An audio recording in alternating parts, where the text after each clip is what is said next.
guys. Happy International Human Rights Day. My name is Jamil Sunsen.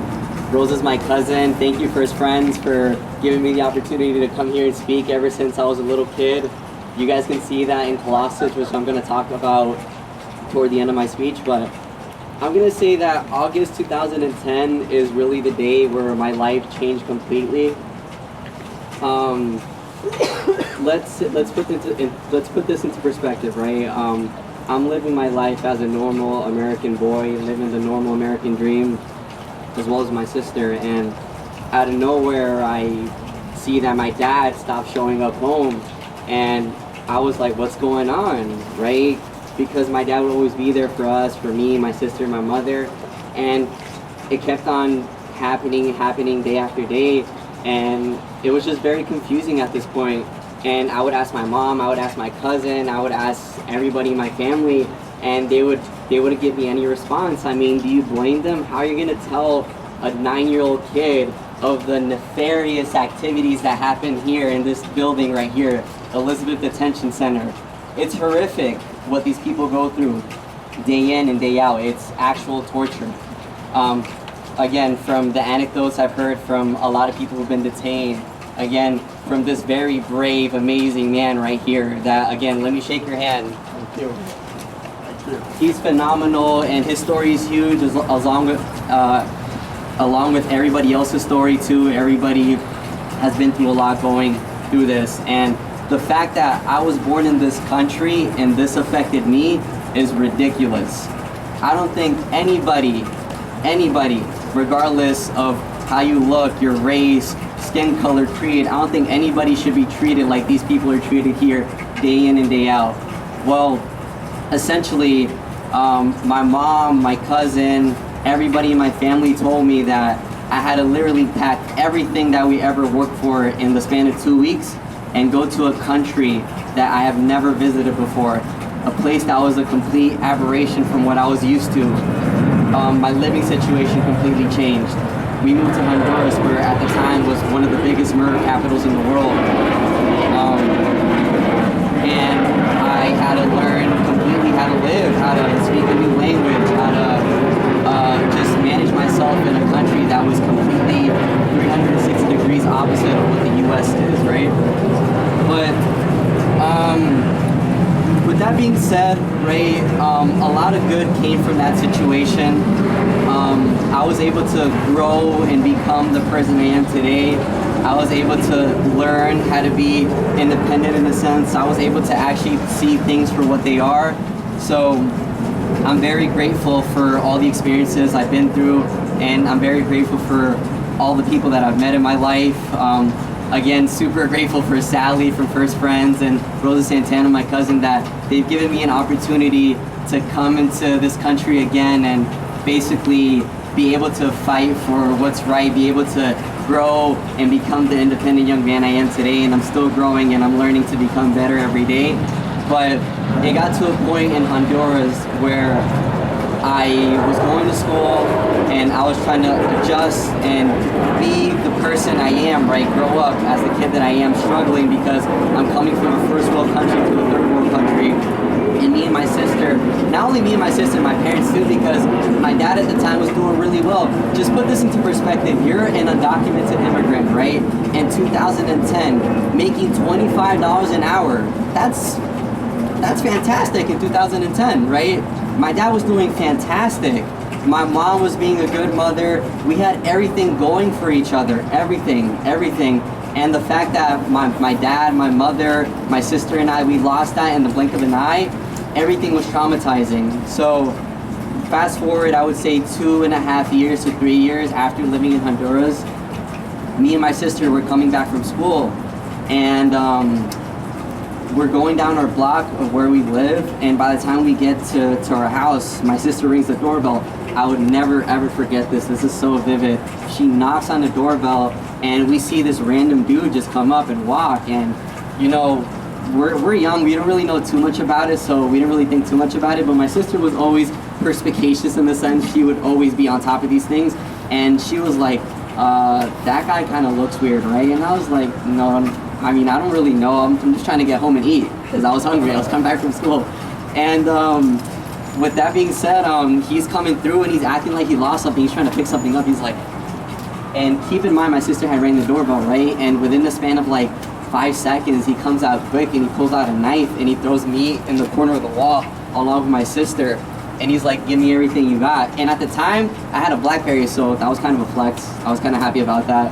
But he tried to take that away from me. And as a young kid, having a weapon on you, I didn't know what to think. I was just stuck. I was just traumatized. I was like, what's going on? And thankfully, my sister had rang the doorbell, and my dad was able to come out to me. After that traumatizing day, I couldn't really function after that. I developed some type of PTSD because I frankly have never been the same since. I would go out to buy chips or whatever, or go to school, and my legs would actually shake. I was terrified. I was petrified that anything like that could happen again.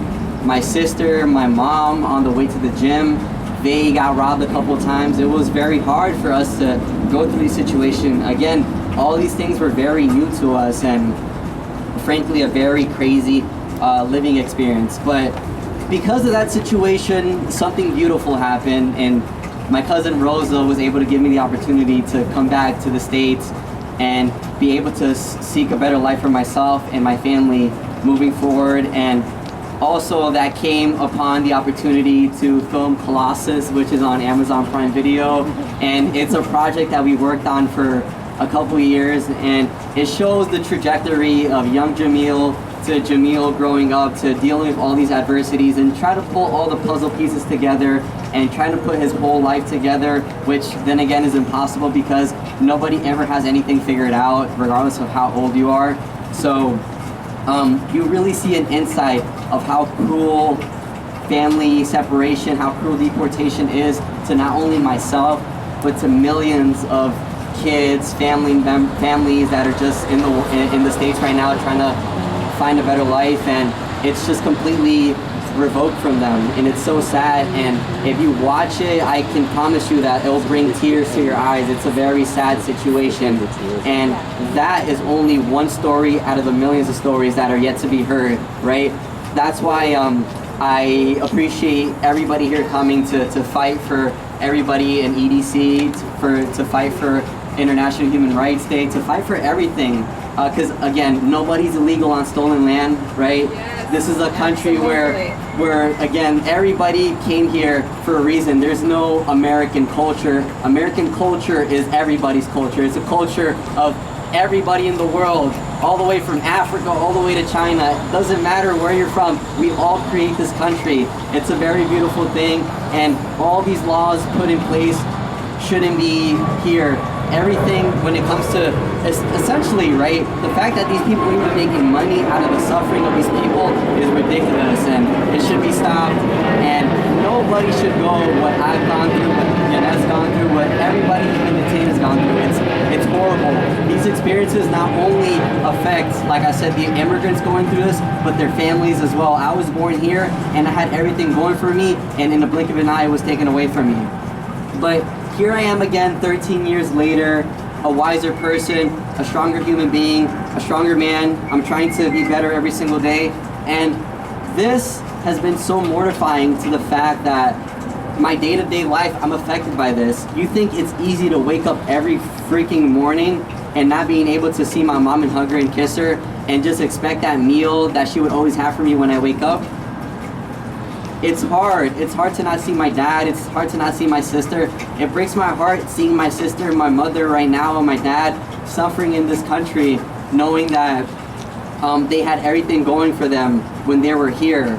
And especially, it breaks my heart with my sister too, because my sister, she was only 1 year old when she was brought over here. My sister thought she was American. Now all of a sudden my sister can't come here, and the whole narrative was just switched like this from one day to another. So it's traumatized not only me, but my sister, but my family, but everybody, including the family.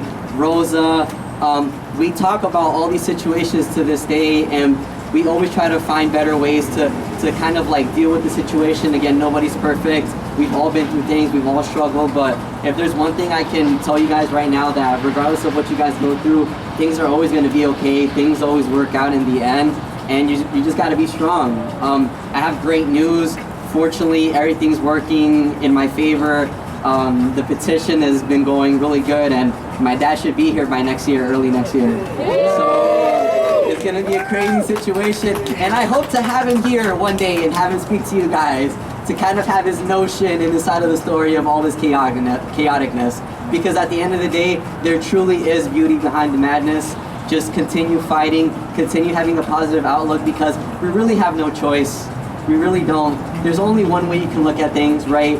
You can either go through a really shitty situation and put your head down and really give up, or you can really just do something about it, keep your head up, and actually keep on fighting. So again, my name is Jamil Sunson. I am the protagonist of Colossus, but also I would say I am a fighter, and I am a victim, you would say, of the cruelness and just the horrible things that ICE does and all these